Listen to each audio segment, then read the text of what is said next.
લાલુ ભજ્જે ટીકામાં સમજાવે છે કે 7 પ્રકારના ઉત્સવ ભેગા થાય ત્યારે મહામહોત્સવ થાય.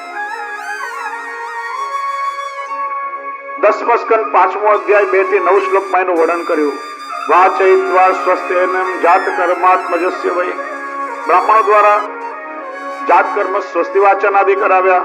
ભૂમિ સંસ્કાર ઉત્સવ, કાર્યામાસ્ત વિધિવત પિતૃદેવાર્ચનમ તથા ગો શૃંગાર ઉત્સવ. 2 લાખ ગાયો શણગારી સજાવી બ્રાહ્મણોને દાનમાં આપી છે. નંદરાયજી પાસે કેટલી ગાયો હતી? 9 લાખ દેનુ બાબા નંદગર દુજક. એ વાત અડધી સાચી, પણ એ 9 લાખ ગાયો તો નંદાલયની ગૌશાળામાં બંધાતી હતી.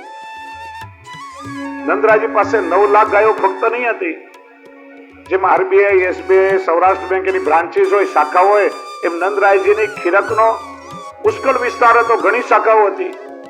અને પ્રાચીન ગ્રંથમાં ઉલ્લેખ છે કે સૌરાષ્ટ્રનું ગામ છે ગોંડલ, એનું મૂળ નામ છે ગોમંડલ. ત્યાં સુધી નંદરાયજીની ગૌશાળાઓ હતી. નંદરાયજી પાસે 72 કરોડ ગાયો હતી. કેટલી? 72 કરોડ. 72 કરોડની સંખ્યા નથી બતાવી, પણ એનું પ્રમાણ છે કે શાસ્ત્રનું વિધાન છે. સ્મૃત્યાદિ ગ્રંથોમાં બતાવ્યું કે આપણે ત્યાં પુત્રનો જન્મ થાય ત્યારે કુલ સંપત્તિનો 3600મો ભાગ બ્રાહ્મણને દાનમાં આપવો જોઈએ. નંદરાયજી પાસે 72 કરોડ ગાયો હતી, એટલે 3600મો ભાગ 2 લાખ ગાયો શણગારીને બ્રાહ્મણને દાનમાં આપી છે. ગોપઘૃતોત્સવ. ગોવાળિયાઓ સજી ધજી મોંઘા વસ્ત્ર, ટોપી, મણી, આભૂષણો સાથે કાવડમાં લઈને આવ્યા છે. વાદિત્ર વાદનોત્સવ. સૌ મંગલ્ય ઘર વિપ્રા સૂત માગધ બંદીન. સૂત બંદીજનો વિપ્રો મંગલ વાદ્યો ભેરી દંદુબીના નાદ કરવા લાગ્યા, નૃત્ય ગાન કરવા લાગ્યા. આપણે ત્યાં ઢાડી લીલાનો પ્રકાર છે. શહેરોમાં તો આ પ્રકાર લુપ્ત થઈ ગયો, પણ સૌરાષ્ટ્રમાં હજી પણ ખૂબ લોકપ્રિય છે. ના સમજનારા લોકો કે આ વેશભૂષા પહેરી એના લોકો નાચે છે, એવું નથી. દાદીજી ને ઢાઢણજી અલૌકિક સ્વરૂપ છે. જૂના રાજા રજવાડાઓના સમયમાં રાજાના ભાત ચારણ હોય, એક કવિતાઓ, છંદ ઇત્યાદિ બનાવી અન્ય રાજ્યમાં જઈ નૃત્ય કરી પોતાના રાજાના યશના વખાણ કરે. એમ ઢાઢીજી ને ઢાઢણજી ભગવાન શ્રી કૃષ્ણના ભાત બારોટ છે. સુંદર વેશભૂષા પરિધાન કરી નૃત્ય કરી અને પ્રભુની લીલાના યશનું ગુણગાન કરે છે. ગોપિકોત્સવ. ગોપીજનોએ સાંભળ્યું પ્રભુનું પ્રાગટ્ય થયું છે, આનંદમાં આવ્યા.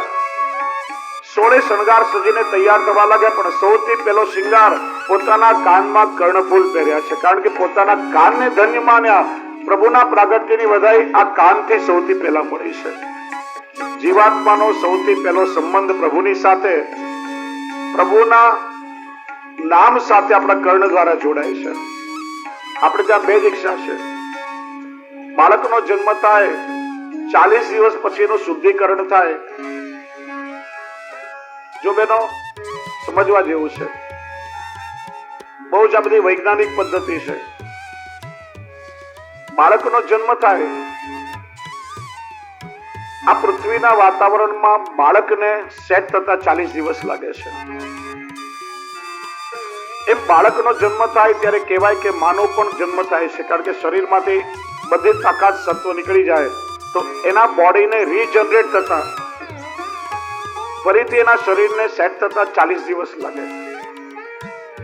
એટલા માટે જૂના સમયમાં બાળક અને માને 40 દિવસ ઘરમાંથી કઈ બહાર ન કાઢે. આપણે એટલા માટે વર્ધી સૂતક પડીએ છીએ. કારણ કે શરીર હજી પરિપક્વ ના થયું એ સમયમાં કઈ પણ રોગ લાગે કે કઈ પણ જે લાગે જીવનભર એના શરીરમાં રહે. એટલા માટે તો ઘરમાં ધૂપ ઇત્યાદિ આપે કે કોઈ પણ રોગના જંતુઓ, વાયરસ, બેક્ટેરિયા ન લાગે, પૌષ્ટિક ખોરાક આપવામાં આવે. આજે 4થે 5મે દિવસે બહાર હરતા પડતા થાય એટલે બાળકો પણ રોગીલા હોય અને માઓ પણ બધી એવી હોય. 40 દિવસ આ પાળવું જોઈએ આપણે. એટલા માટે 40 દિવસનું સ્નાન કરી 41મા દિવસે શુદ્ધ થઈ ગુરુદેવની સન્મુખ બાળકને લાવીએ એટલે 3 વાર આપણા કાનમાં અષ્ટાક્ષર મહામંત્ર કહીને ગુરુદેવ નામ નિવેદન કરાવે છે. આવો સાહેબ. એટલે આપણે ત્યાં બીજો શબ્દ છે નામ પમાવવું. ધ્યાનથી સાંભળજો.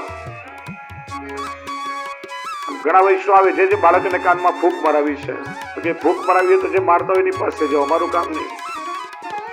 એક બેન કે જે મારા દીકરાનું નામ કમાવવું છે, બધું સારા કામ કરશે તો કમાશે. નામ કમાવવું શબ્દ છે નામ નિવેદન. પછી બ્રહ્મ સંબંધ એટલે આત્મનિવેદન થાય. જીવનો પહેલો સંબંધ પ્રભુ સાથે નામ દ્વારા જોડાય છે. પ્રાગટ્યની બધાઈ કાનથી મળી એટલે કાનને ધન્ય માન્યા છે. અને ત્યાર પછી દાનોત્સવ, પુષ્કળ દાન નંદરાયજીએ કર્યું છે. તે રીતે મહા મહોત્સવ મનાવ્યો છે. આનંદની સીમા નથી. અને આનંદ છે ને વહેંચાય નહીં. આનંદ તો બધાને લૂંટાવાય. દહીં દૂધ છાસ એકબીજા પર ઉડાડી રહ્યા છે, મીઠાઈઓ લૂંટાવી રહ્યા છે. આમ ઘણા લોકો કે નંદ મહોત્સવમાં બધાને પ્રસાદ હાથમાં વાટવો જોઈએ ને આમ આપણે ઉડાડીએ કેમ, લૂંટાવીએ કેમ? જો વહેંચવામાં અને લૂંટાવામાં ફરક છે. મંદિરમાં પ્રસાદ વહેંચાતો હોય ને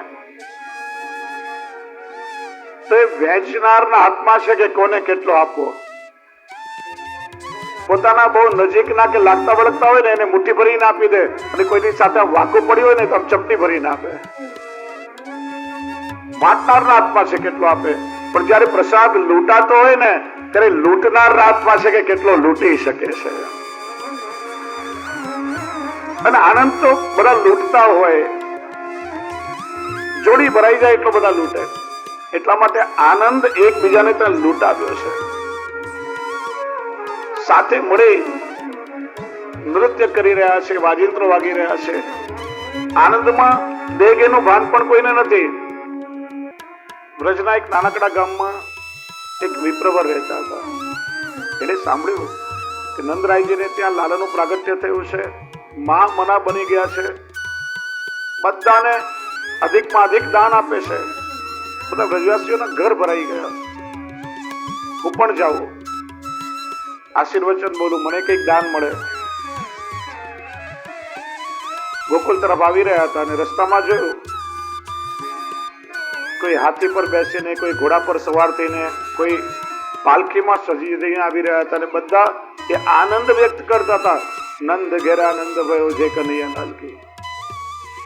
વિચાર્યું હું પણ નંદરાયજી પાસે સારો હટ્ટોકટ્ટો હાથી માંગુ. આમ હાથી પર બેસીને આમ મારા ગામમાં નીકળીશ તો મારી કેવી શોભા વધી જશે, બધા મારી સામે જોશે. આવીને સ્વસ્તિ વાચન કર્યું, આશીર્વાદ આપ્યા. નંદરાયજી કે કો વિપ્રવર શું જોઈએ છે? મહારાજ મને તો એક હાથી આપો.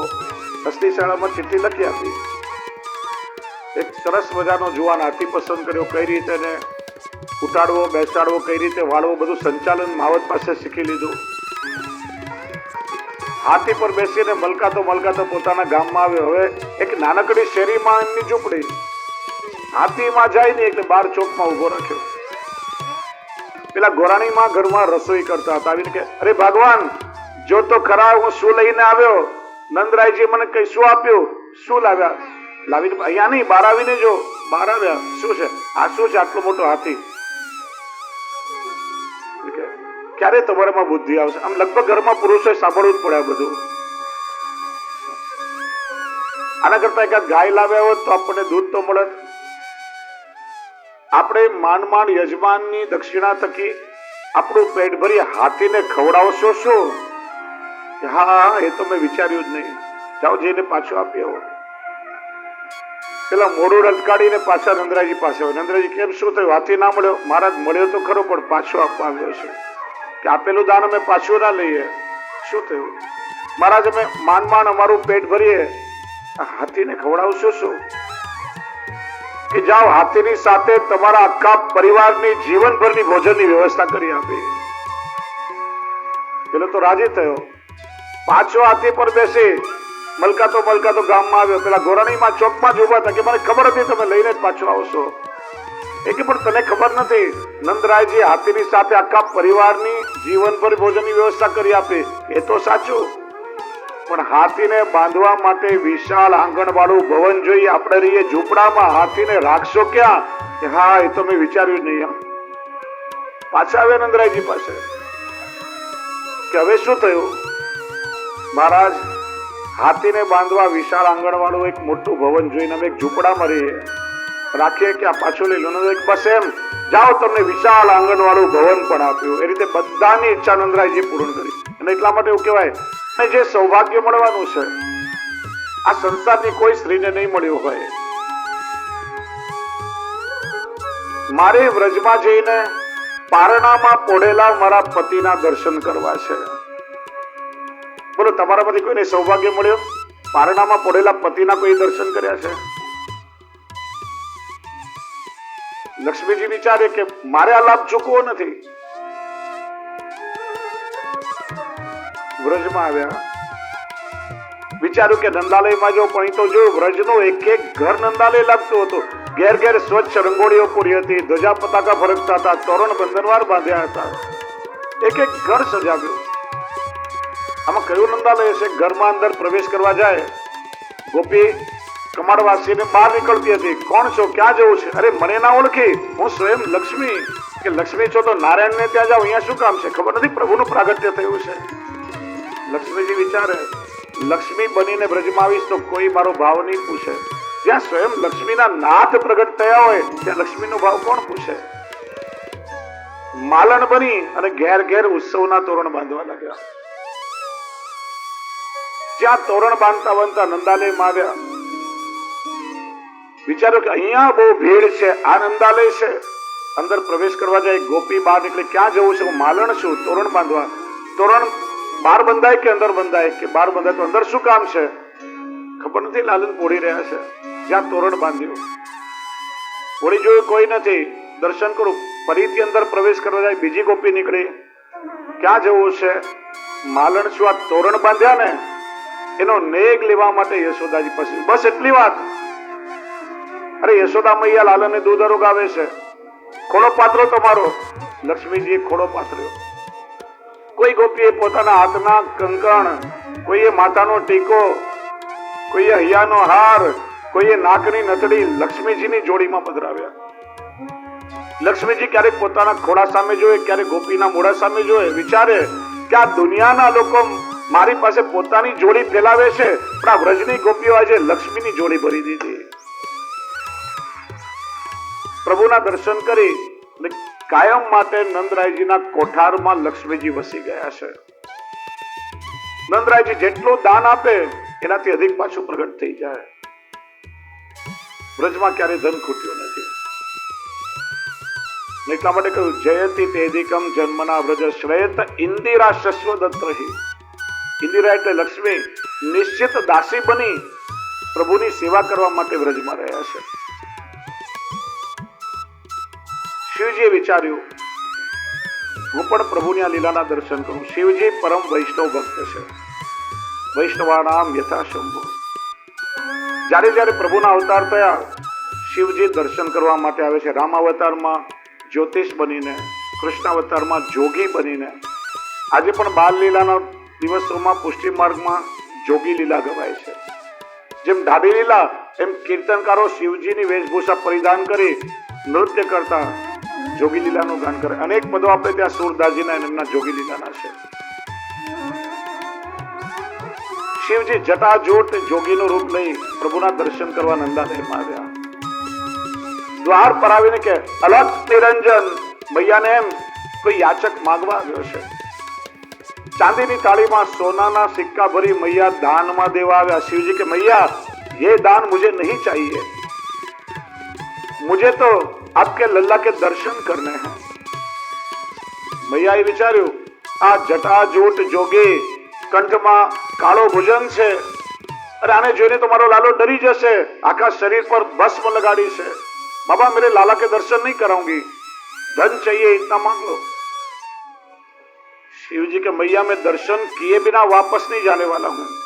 मैया के હું દર્શન નહીં કરાવું. શિવજી ગોકુલની કુંજ ગલીમાં સમાધિ લઈને બેસી ગયા, પ્રભુનું સ્મરણ કરવા લાગ્યા.